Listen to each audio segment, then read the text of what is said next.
Et sans plus attendre, je vais avec vous écouter la passionnante intervention de Laurent Hott.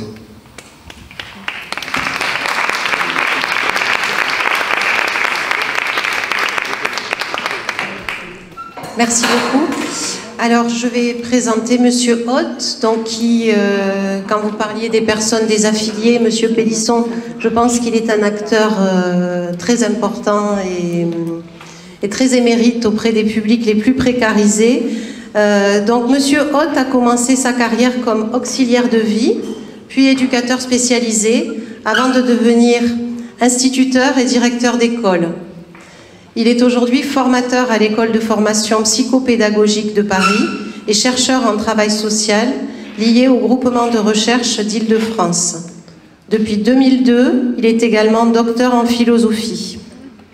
Mais il est surtout un grand militant associatif en tant que président fondateur d'Intermède Robinson, qui propose des actions innovantes de soutien de la fonction éducative et de coéducation du côté de Longjumeau.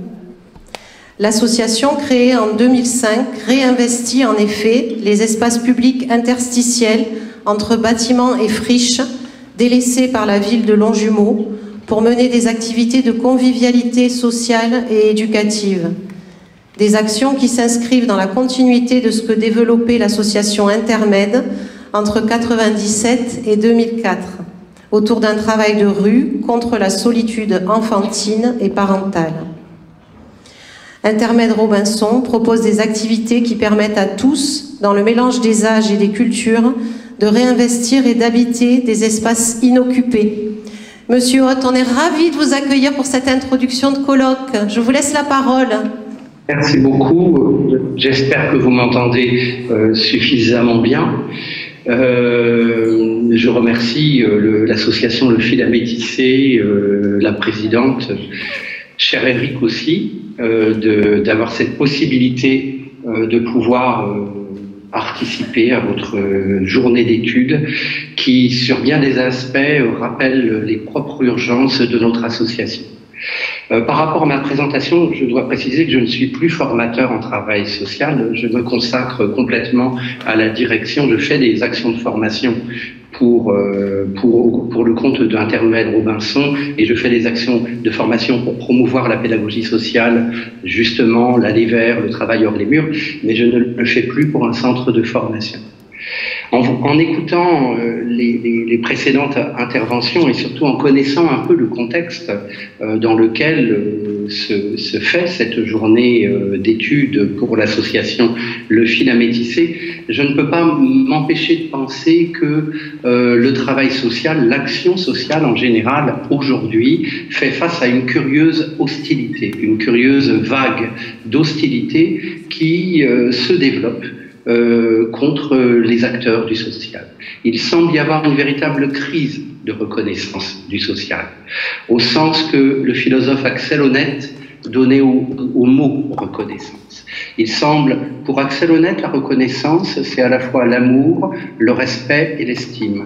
Et moi, je crois que les acteurs du social, que les structures du social, et en particulier celles qui sont les plus visibles, qui agissent le plus sur le terrain, doivent faire face à une forme de désamour de leur travail, de leur fonction. Que ce désamour se répand parmi le public en général, se répand et on peut en voir les traces aussi à travers les traitements médiatiques, mais aussi le traitement de certaines collectivités et de certaines institutions. Il semble y avoir une incompréhension et une forme de désamour qui se développe par rapport au social. Et nous allons ensuite essayer d'en voir un peu les causes. Il y a aussi un déficit de respect pour les acteurs du social, de respect pour les actions sociales en elles-mêmes, qui sont en quelque sorte dégradées dans la vision que portent sur elles les collectivités. Travailler dans la rue, c'est sale.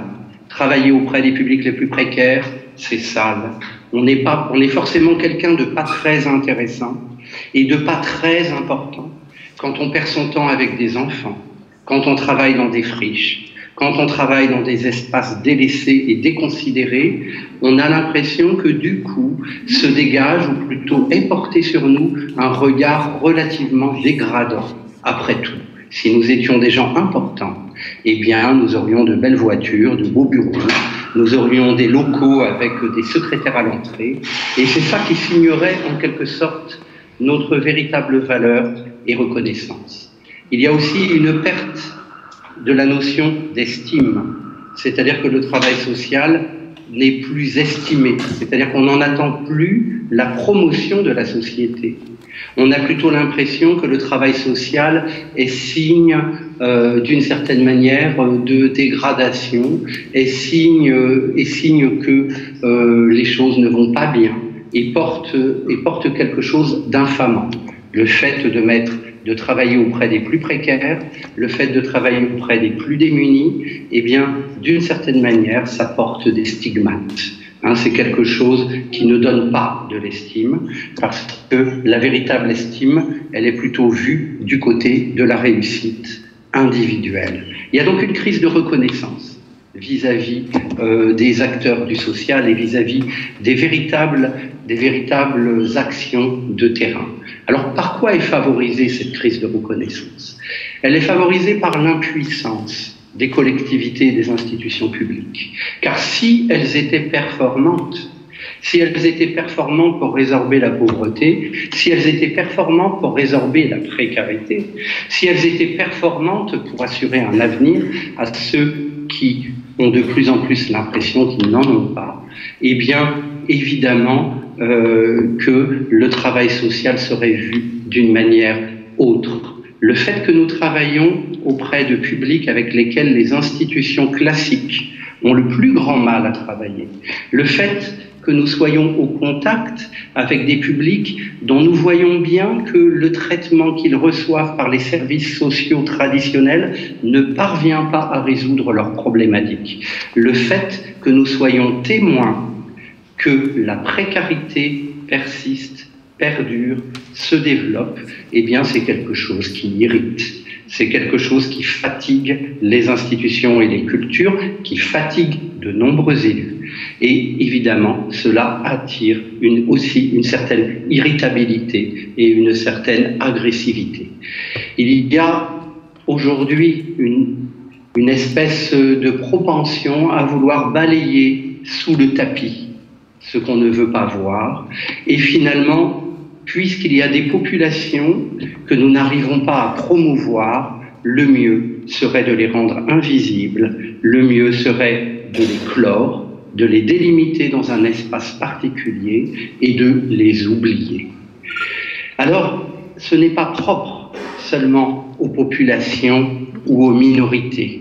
C'est quelque chose que l'on voit aussi dans les politiques de quartier, dans les villes moyennes, où on a tendance à oublier les quartiers grand ensemble, à les exclure du territoire géographique municipal et à dire bienvenue dans la ville une fois que l'on est sorti du quartier, et finalement à ne plus voir ce que l'on ne voulait pas voir. Il y a de ce fait cette crise de reconnaissance, elle nous pousse à considérer que la notion qui est en train de se perdre, c'est celle de l'intérêt public. L'intérêt public, aujourd'hui, semble perdre de son sens. Pour nous, Intermed Robinson, nous qui organisons une distribution alimentaire inconditionnelle, c'est-à-dire sans aucun papier, avec juste une inscription nominative, sans aucun justificatif, et que nous le faisons en pleine ville, dans une ville de la banlieue de la région parisienne, dans l'Essonne, qui est Chilly-Mazarin, nous nous rendons compte que du point de vue de la collectivité locale, eh bien, la plainte du voisin qui trouve que la file des gens qui font la queue pour attendre la distribution alimentaire est beaucoup plus légitime que la distribution alimentaire. On sent même un effort d'empathie. Il y a des gens qui nous disent « ces gens-là n'en peuvent plus, ils sont excédés, on va soutenir les gens qui sont excédés ». Mais excédés de quoi? Alors qu'il s'agit d'un truc qui dure 1 heure en semaine, de 14h à 15h, et qui n'apporte aucun trouble. Mais il semble y avoir une espèce de fascination pour l'intérêt privé. Et cette fascination pour l'intérêt privé, malheureusement, a gagné beaucoup l'esprit de nombreuses collectivités, et c'est évidemment une catastrophe sociale, parce que bien entendu, plus on aura d'empathie pour des intérêts privés intolérants, et plus il sera difficile, bien entendu, de faire société ensemble. C'est là quelque chose de l'ordre d'une impasse. J'écoutais aussi l'intervention d'Éric et je me disais, c'est peut-être intéressant de faire la différence entre la pauvreté et la précarité. Pour nous, à Intermède Robinson, il nous semble que le point commun, peut-être même le seul que nous pouvons voir dans les trois publics vers lesquels se dirigent nos actions, c'est-à-dire le public des quartiers prioritaires, le public des familles et enfants qui vivent à l'hôtel social, le public des familles et enfants qui vivent en bidonville, eh bien le point commun, c'est évidemment la précarité. Mais quelle est la différence entre la pauvreté et la précarité? La pauvreté a toujours existé. Elle a existé dans toutes les sociétés, dans toutes les latitudes. Il y a toujours eu des plus riches et des plus pauvres.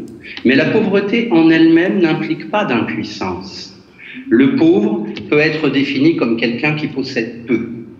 Mais malgré tout, ce peu, il le possède. Il en est maître. Il peut le transmettre. Il peut le gérer. Ce peu que possède le pauvre peut toujours être un peu plus.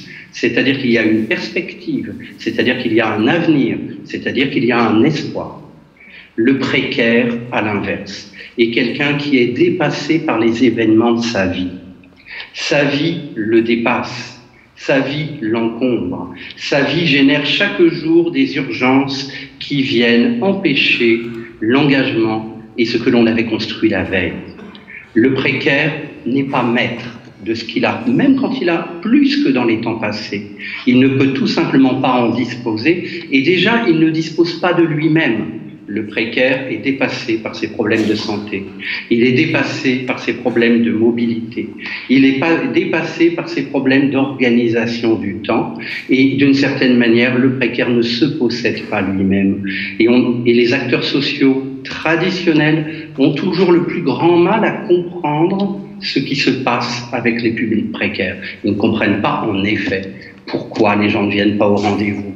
Ils ne comprennent pas, en effet, pourquoi les gens ne se présentent pas au départ des colonies, pourquoi ils ne se présentent pas au départ des activités, pourquoi ils ne se présentent pas et ne réclament pas les droits auxquels ils ont cependant la possibilité de recourir. Eh bien, ils ne peuvent pas parce qu'ils sont dépassés par de nombreuses urgences.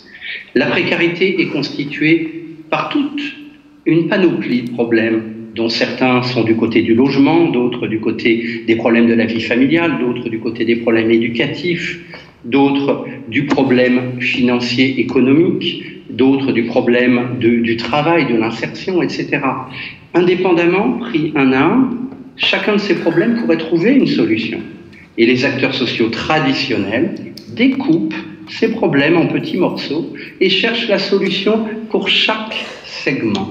Seulement voilà, la précarité n'est pas la simple juxtaposition d'un certain nombre de problèmes qui pourraient être résolus un par un, il est au contraire le résultat de la combinaison de tous ces facteurs, qui fait que si on résout un problème, eh bien il y en a un autre qui va surgir. Une insertion possible, un stage, un problème de garde, un problème de porter secours à sa mère qui est malade, un problème de panne de voiture qui fait qu'on n'a plus de voiture et qu'on ne peut plus rien faire, un problème avec le gamin à l'école qui s'est fait virer, qui est décroché, etc. Pris indépendamment, si on prend indépendamment les problèmes qui constituent la précarité, c'est sans fin. On tire sur un bout du fil, mais on renforce le nœud. Il faut inventer une nouvelle pédagogie pour travailler dans une ère de précarité. Et pour ça, il faut sortir des institutions et il faut penser de nouveaux et de nouvelles méthodes d'action. J'écoutais dans ce que disait Éric par rapport à une action qui est en train d'être promue dans votre territoire, et j'y ai retrouvé un mot qui pour moi a une importance capitale. C'est le mot inconditionnalité.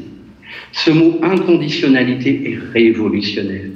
Voyez comment les politiques sociales et éducatives sont devenues conditionnelles. Parfois même, elles sont devenues méritocratiques, c'est-à-dire qu'on obtient des droits en fonction de ses mérites supposés, personnels. Mais d'une manière générale, à chaque fois que nous avons aujourd'hui affaire à des institutions, il y a des conditions. Et non seulement il y a des conditions, mais les institutions déploient de plus en plus d'énergie à valider, à vérifier que toutes les conditions sont remplies. Et il faut faire des bilans. Et il faut faire des bilans provisoires. Et il faut faire des bilans finaux. Et il faut remplir des indicateurs, des diagnostics, etc. sans arrêt. C'est-à-dire qu'on voit que les administrations se muent en organismes de contrôle et que les conditions sont toujours là pour exclure. Où est le problème avec la dématérialisation des démarches sociales?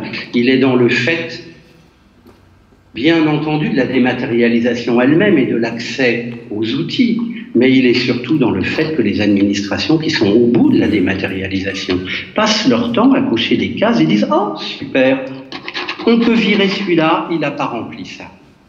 Oh, super, on a envoyé un mail pour réclamer un document, le document n'est pas arrivé, eh bien, on suspend les droits. » Et c'est sans fin. C'est sans fin parce que on a configuré les administrations de telle manière qu'elles ne sont là que pour vérifier désespérément qu'il y aura bien quelque chose qui va bloquer. Et ce quelque chose, avec des publics précaires, je peux vous assurer qu'il y en a absolument toujours. Alors, comment faire? Et surtout, comment être soutenu? Je connais un petit peu, et surtout je reconnais dans les difficultés dont j'ai entendu parler de l'association Le Fil à Métisser, avec son ancienneté, avec son expérience, avec son expertise, des publics, des populations gitanes en particulier, cette difficulté aujourd'hui à tout simplement pouvoir continuer d'exister et recevoir des soutiens financiers de la part des administrations et des collectivités. Cela fait écho à ce que nous pouvons vivre, nous, à Intermède Robinson. Nous sommes centre social, espace de vie sociale. Nous avons des missions dévolues par la DIAL pour travailler avec les familles. Nous sommes soutenus. Mais nous nous rendons compte qu'en fin de compte, les structures et les institutions qui nous soutiennent sont les seules qui soient autonomes. Par exemple, nous sommes soutenus par la CAF, parce que les CAF sont départementalisées et qu'elles sont aussi gérées par l'intermédiaire d'un conseil d'administration. Nous sommes soutenus par l'Agence régionale de santé, parce que l'Agence régionale de santé est une entité qui dresse des constats de besoins sanitaires et sociaux et qui agit également avec une certaine autonomie pour y répondre. Nous sommes toujours soutenus par des organismes qui finalement ont un minimum d'indépendance et d'autonomie. Nous sommes également soutenus par les fondations privées qui même affinent leur soutien avec le temps. Il fut un temps où les fondations privées soutenaient les actions à leur démarrage en disant qu'après elles devaient trouver des réponses dans le long terme. Aujourd'hui, nous avons des fondations qui, au contraire, disent qu'elles veulent suivre une action dans le temps pour pouvoir aussi mesurer ses effets à long terme. Et évidemment, c'est parce qu'elles s'adaptent à cette ère de précarité pour recevoir des subventions. Finalement, nous, à Intermède Robinson, là où nous recevons le moins, c'est de la part des collectivités. Parce que les collectivités n'ont pas d'indépendance. Elles courent après les voix, elles courent après les suffrages, elles courent après l'image, elles courent après le discours dominateur et le discours commun, et finalement sont en déficit d'autonomie. Et c'est effectivement auprès des collectivités que nous avons le plus de difficultés à trouver le soutien. Alors ça pourrait paraître incroyable, parce que normalement les collectivités devraient être chargées du devoir et de l'obligation de faire société, de ne pas opposer les catégories de population entre elles, de ne pas opposer les jeunes aux vieux, de ne pas opposer les étrangers aux natifs, de ne pas opposer les sans logement à ceux qui ont un logement, de ne pas opposer ceux qui viennent d'arriver à ceux qui sont déjà là. Normalement, telle devrait être réellement leur véritable mission.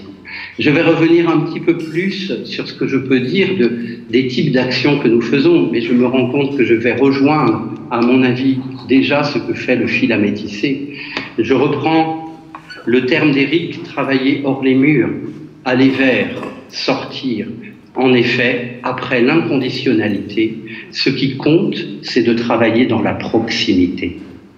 Le travail social classique, les institutions sociales du classique ont toutes été pensées pendant les 30 Glorieuses.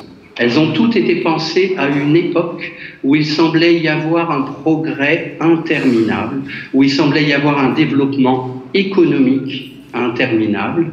Et d'une certaine manière, toutes ces structures ont été faites à partir d'une philosophie de la distance. C'est-à-dire, puisque la société allait vers du progrès, eh bien, on allait surtout s'occuper des marginaux, et puis on allait s'en occuper avec une certaine individualisation et avec une certaine distance, et on allait remettre des marginaux dans la société.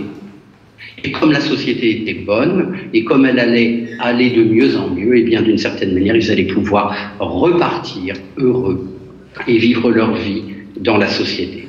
Aujourd'hui, nous sommes dans une société qui génère perpétuellement de l'exclusion pour toutes sortes de motifs dont j'ai exposé certains. Et évidemment que cette manière d'agir du travail social classique, du travail socio-éducatif classique, ne fonctionne plus.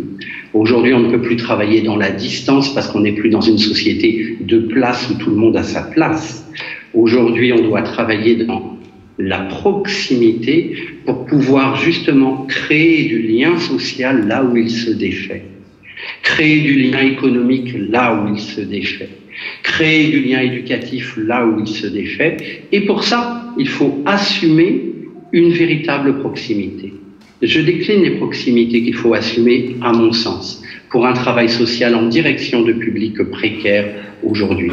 Il faut une proximité géographique, sortir des murs, travailler dans les rues, travailler en pied d'immeuble, travailler en bidonville, travailler en hôtel social, travailler dans les espaces et les environnements déconsidérés, parce que c'est là que nous allons pouvoir réellement être accessibles à tous les publics qui n'arrivent pas à se faire entendre et à se faire voir des institutions en place. Il faut également travailler dans la proximité culturelle. On ne peut pas travailler avec des personnes qui ont une histoire de groupe, une histoire collective, qui viennent de partout dans le monde sans avoir le moindre intérêt de ce que ces personnes peuvent apporter, de la culture dont ils sont porteurs et des richesses qu'ils peuvent développer. Nous ne pouvons travailler que dans cette proximité culturelle. Nous devons travailler dans une proximité relationnelle, parce que la précarité isole, la précarité enferme, et que ce n'est qu'avec chaleur, qu'avec engagement, ce n'est qu'avec investissement sur la personne que nous pourrons créer un lien et que quelque chose sera possible. Nous devons enfin travailler aussi dans une certaine proximité politique avec les publics vers qui nous nous portons, parce que nous ne pouvons pas être les témoins impuissants d'injustice administrative, d'injustice économique, d'injustice sociale, d'injustice institutionnelle, et rester de marbre et dire « ah ben, c'est la vie ». Bien entendu, nous ne pouvons pas être des témoins impuissants, et bien entendu, cette proximité-là est évidemment éminemment nécessaire. Voilà, c'était un peu ce que je pouvais dire en liminaire de cette journée.